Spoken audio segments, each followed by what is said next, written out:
ನಮಸ್ಕಾರ ಡಾಕ್ಟರ್ ಕೆಂಪರಾಜ್ ಅವರೇ. ನೀವು ಬ್ಯಾಂಗ್ಳೂರು ಮೆಡಿಕಲ್ ಕಾಲೇಜಲ್ಲಿ MBBS ಮಾಡಿ ಇವತ್ತು ಅದೇ ಬೌರಿಂಗ್ ಹಾಸ್ಪಿಟಲ್ ಬಂದು ಮೆಡಿಕಲ್ ಸೂಪರಿಂಟೆಂಡೆಂಟ್ ಆಗಿ ಕೂತಿದ್ದೀರಾ. ನಿಮ್ಮ ಜರ್ನಿ ಬಗ್ಗೆ ಹೇಳಿ ಡಾಕ್ಟರ್. ಥ್ಯಾಂಕ್ ಯು ಡಾಕ್ಟರ್ ತವಮಣಿಯವರು. ನೀವು ನನ್ನ ಕ್ಲಾಸ್ಮೇಟ್ ಆಗಿ ಇಲ್ಲಿ ಬಂದು ನಮ್ಮನ್ನ ಇಂಟರ್ವ್ಯೂ ಮಾಡ್ತಾಯಿದ್ದೀರಿ. ತುಂಬ ಖುಷಿಯಾಗಿದೆ.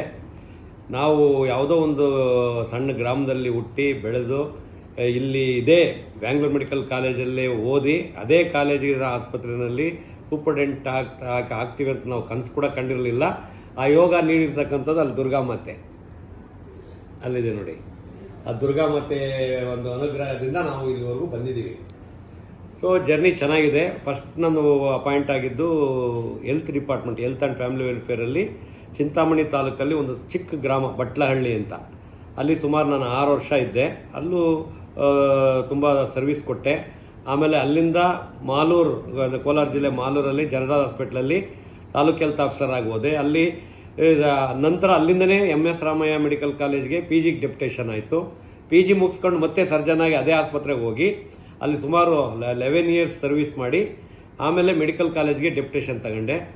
ಮೆಡಿಕಲ್ ಕಾಲೇಜ್ ಡೆಪ್ಯುಟೇಷನ್ ಬಂದು ಫಸ್ಟ್ ಮೈಸೂರು ಮೆಡಿಕಲ್ ಕಾಲೇಜಲ್ಲಿ ನಾನು ಲೆಕ್ಚರರ್ ಆಗಿ ಹೋಗಿ ಸುಮಾರು 6 ಮಂತ್ಸ್ ಇದ್ದೆ. ಇಲ್ಲಿ ಬೆಂಗಳೂರು ಮೆಡಿಕಲ್ ಕಾಲೇಜಲ್ಲಿ ವೇಕೆನ್ಸಿ ಇಲ್ಲದೆ ಇದ್ದಿದ್ದರಿಂದ ಅಲ್ಲಿ 6 ಮಂತ್ಸ್ ಇದ್ದು ಬೆಂಗಳೂರು ಮೆಡಿಕಲ್ ಕಾಲೇಜ್ಗೆ 2006 ಅಂದರೆ ರಾಜ್ಕುಮಾರ್ ತೀರ್ಕೊಂಡ್ರು ಅವತ್ತು ಏಪ್ರಿಲ್ 12, 2006 ಅವತ್ತು ಜಾಯ್ನ್ ಆಗಿ ಇಲ್ಲಿವರೆಗೂ ಅದೇ ಬೆಂಗಳೂರು ಮೆಡಿಕಲ್ ಕಾಲೇಜಿಂದನೇ ನಿಯೋಜನೆ ಮೇಲೆ ಬೌರಿಂಗ್ ಮತ್ತು ಮೆಡಿಕಲ್ ಆಸ್ಪತ್ರೆಯಲ್ಲಿ ಪ್ರೊಫೆಸರ್ ಆಫ್ ಸರ್ಜರಿ ಚೀಫ್ ಆಗಿದ್ದೀನಿ. ಈಗ 3 ವರ್ಷಗಳಿಂದ ಮೆಡಿಕಲ್ ಸೂಪರ್ಡೆಂಟ್ ವೈದ್ಯಕೀಯ ಅಧೀಕ್ಷಕರ ಹುದ್ದೆಯಲ್ಲಿ ಕರ್ತವ್ಯ ನಿರ್ವಹಿಸ್ತಾ ಇದ್ದೀರಿ. ಕರ್ತವ್ಯ ಒಂಥರ ಖುಷಿಯಾಗಿದೆ. ಆಮೇಲೆ ಜವಾಬ್ದಾರಿ ಮುಳ್ಳಿನ ಹಾಸಿಗೆ ಥರ ಇರ್ತದೆ, ಬಟ್ ನಿರ್ವಹಿಸಿದ್ದೀವಿ, ಏನು ತೊಂದರೆ ಇಲ್ದಂಗೆ ನಿರ್ವಹಿಸಿದ್ದೀವಿ. ಈ ಒಂದು ಶಿವಾಜಿನಗರ ಏರಿಯಾದಲ್ಲಿ ಒಳ್ಳೆಯ ಹೆಸರನ್ನು ಮಾಡಿದ್ದೀವಿ.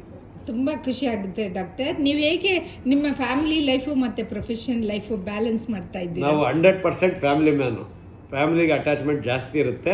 ನಾವು ಇಲ್ಲೇ ಬ್ಯುಸಿ ಇರ್ತೀನಿ. ನಾನು ಹಾಸ್ಪಿಟಲಲ್ಲೇ ಬ್ಯುಸಿ ಇರ್ತೀನಿ. ಪ್ರೈವೇಟ್ ಪ್ರಾಕ್ಟೀಸ್ ಹೊರಗಡೆ ನಾವು ಯಾವ ನರ್ಸಿಂಗ್ ಹೋಮ್ಗೆ ಹೋಗೋದಿಲ್ಲ. ಯಾಕೆಂದರೆ ನನ್ನ 2ನೇ ಮಗಳು BE ಸೇರಿಸಾದ್ಮೇಲೆ ನಾನು ಅವಳು ಕರ್ಕೊಂಡು ಹೋಗೋದು ಬಿಡೋ ಬರ್ತಾಯಿತ್ತು. ಅದಕ್ಕೆ ಮೊದಲು ನಾನು 1-2 ಆಸ್ಪತ್ರೆಗೆ ಹೋಗ್ತಿದ್ದೆ.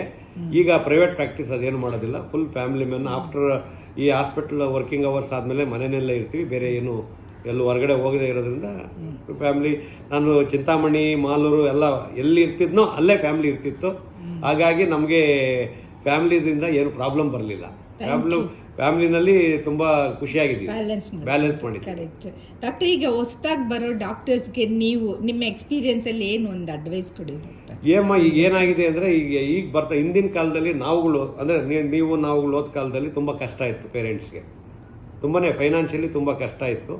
ವಿದ್ಯಾಭ್ಯಾಸ ಮಾಡಿಸೋದು ಕಷ್ಟ ಇತ್ತು. ಈ ಕಾಲದಲ್ಲಿ ಏನಾಗಿದೆ, ಯಾರೂ ಫೈನಾನ್ಷಿಯಲಿ ಕಷ್ಟ ಇಲ್ಲ. ಎಲ್ಲ ಅವ್ರ ತಂದೆ ತಾಯಿಯರು ಫೈನಾನ್ಷಿಯಲಿ ಚೆನ್ನಾಗಿದ್ದಾರೆ. ಹಾಗಾಗಿ ಏನಾಗ್ತಾರೆ ಅಂದರೆ ಮಕ್ಕಳನ್ನ ತುಂಬ ಪ್ಯಾಂಪರ್ ಮಾಡ್ತಾರೆ, ಮುದ್ದು ಮಾಡ್ತಾರೆ.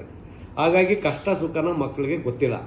ಹಾಗಾಗಿ ಈ ಡಿಪ್ರೆಷನ್ನು, ಈ ಕೋರ್ಸ್ MBBS ಈ ಪೇರೆಂಟ್ಸೇ ನಾವು ಹಾಳು ಮಾಡ್ತಾ ಇರೋದು. ಈಗ ನಮ್ಮ ಮಗ ಡಾಕ್ಟ್ರೇ ಆಗಬೇಕು, ಇದೇ ಆಗಬೇಕು, ಅದೇ ಆಗಬೇಕು ಅಂತ ಬಂದು ಸೇರಿಸ್ಬಿಡ್ತಾರೆ. ಅವ್ರಿಗೆ ಇದು ರಿಸ್ಕ್ ಇರುತ್ತೆ, ಕಷ್ಟ ಇರುತ್ತೆ, ಪೇಷಂಟ್ ಜೊತೆ ಒದ್ದಾಡಬೇಕಾಗುತ್ತೆ. ಜನ ಮೊದಲು ಥರ ಇಲ್ಲ. ಮೊದಲು ಡಾಕ್ಟ್ರನ್ನ ದೇವರು ಅಂತಿದ್ರು. ಈಗ ದೇವರು ಅನ್ನೋದು ಕಡಿಮೆ. ಈಗ ಒಂದು ಸ್ವಲ್ಪ ಸಣ್ಣ ತೊಂದರೆ ಆದ್ರೂ ಗಲಾಟೆ ಮಾಡ್ತಾರೆ. ಅದನ್ನು ಸಹಿಸ್ಕೊಳ್ಳೋವಂಥ ಶಕ್ತಿ ನಮ್ಮ ಈಗ ಬರ್ತಕ್ಕಂಥ ಈ ಜನ್ರೇಷನ್ ಮಕ್ಕಳಲ್ಲಿ ಇಲ್ಲ. ಸೊ ನಾವು ಏನು ನಾನು ಅಡ್ವೈಸ್ ಮಾಡ್ತೀನಿ ಪೇರೆಂಟ್ಸ್ಗೆ, ಈ ಕಾಲದಲ್ಲಿರೋ ಪೇರೆಂಟ್ಸ್ಗೆ, ಒತ್ತಡ ಏರಿ ಇದೇ ಕೋರ್ಸ್ ಮಾಡಿ, ಅದೇ ಕೋರ್ಸ್ ಮಾಡಿ ಅಂತ ಮಾಡಿಸ್ಬಾರ್ದು. ಸೊ ಅವ್ರಿಗೆ ಫ್ಲೆಕ್ಸಿಬಲ್ ಆಗಿ ಯಾವ ಅದೃಷ್ಟ ಇದ್ದರೆ ಎಲ್ಲ ಕೋರ್ಸಲ್ಲೂ ಬದುಕೋ ಜೀವನ ಕೊಟ್ಟೇ ಇರ್ತದೆ.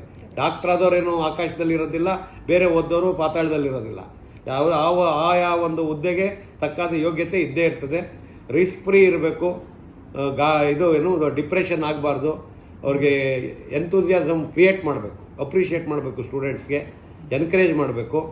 ಎಲ್ಲ ಆಸ್ಪೆಕ್ಟಲ್ಲಿ ಟೀಚರು ಪೇರೆಂಟ್ ಥರ ನೋಡ್ಕೊಂಡ್ರೆ ಈ ಮಕ್ಕಳನ್ನ ಏನು ತೊಂದರೆ ಆಗೋದಿಲ್ಲ ಅಂತ ನನ್ನ ಭಾವನೆ. ಈಗ ನಾನು ಸುಮಾರು 20 ವರ್ಷದ ಕಾಲ ಟೀಚರಾಗಿ, ಅಂದರೆ lecturer, assistant professor, associate professor ಹುದ್ದೆಗಳು ನಿರ್ವಹಿಸ್ಕೊಂಬಂದು ನನ್ನ ಯೂನಿಟ್ಗೆ ಬರ್ತಕ್ಕಂಥ ಪೋಸ್ಟ್ ಗ್ರ್ಯಾಜುಯೇಟ್ಸ್ ಇರ್ಬೋದು, ಅಂಡರ್ ಗ್ರ್ಯಾಜುಯೇಟ್ಸ್ ಇರ್ಬೋದು, ಮಕ್ಕಳ ಥರ ನಾವು ನೋಡ್ಕೊಳ್ತೀವಿ. ಹಾಗಾಗಿ ನನ್ನ ಯೂನಿಟಲ್ಲಿ ಇದುವರೆಗೂ ಯಾವ ಮಕ್ಕಳಿಗೂ ಡಿಪ್ರೆಷನ್ ಆಗಲಿ, ಯೋಚನೆ ಆಗಲಿ, ತೊಂದರೆ ಆಗಲಿ ಆಗಿಲ್ಲ. They love to come to my unit. ನಾನು ಬಿಟ್ಟು ಒಂದು ಸಾರಿ ಇದಾದರೆ ಈಗ ನೋಡಿ ನಾವು 42 ವರ್ಷದಿಂದ ನಾವು ಹುಡ್ಕೊಂಡು ಹೆಂಗೆ ಬಂದಿದ್ದಾರೋ ಅದೇ ಥರ ನಮ್ಮ ಸ್ಟೂಡೆಂಟ್ಸನ್ನು ಆ ಒಂದು ಲವ್ ಆ್ಯಂಡ್ ಅಫೆಕ್ಷನ್ ನಮ್ಮ ಮೇಲೆ ಇಟ್ಟಿದ್ದಾರಮ್ಮ. Thank you Thank so you. Much. Thank you very much. Thank you.